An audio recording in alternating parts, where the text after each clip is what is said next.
نبی کریم نے ارشاد فرمایا، جب زنا کرنے والا زنا کرتا ہے تو وہ مومن نہیں رہتا، اور اسی طرح جب چور چوری کرتا ہے تو وہ مومن نہیں رہتا۔ نبی کریم نے ارشاد فرمایا، میرے بعد جب زنا زیادہ ہوگا تو ناگہانی اموات زیادہ ہوں گی۔ زمین ایسا نالہ و فریاد کبھی نہیں کرتی جیسا نالہ و فریاد اس وقت کرتی ہے جب اس پر کسی زناکار کے غسل کرنے کا پانی گرتا ہے۔ پیارے نبی نے ارشاد فرمایا، ہاتھوں کا زنا نامحرم عورت کو چھونا ہے۔ پاک دامن رہو، تمہاری عورتیں بھی پاک دامن رہیں گی۔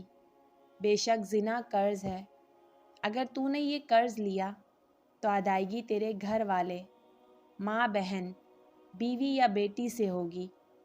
اے ابن آدم، اگر عقل مند ہو تو سمجھ لو، بس جو زنا کرتا ہے وہ اپنے گھر کی طرف راستہ دیتا ہے۔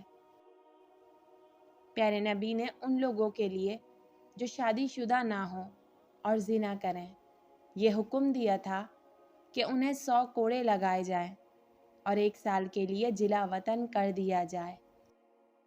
حضرت ابو ہریرہ رضی اللہ تعالیٰ عنہ سے روایت ہے کہ پیکر عزم و شرافت محسن انسانیت صلی اللہ علیہ وآلہ وسلم نے ارشاد فرمایا، جو زنا کرے یا شراب پیے اللہ تعالیٰ اس سے ایمان کھینچ لیتا ہے جیسے آدمی اپنے سر سے کرتا کھینچ لے۔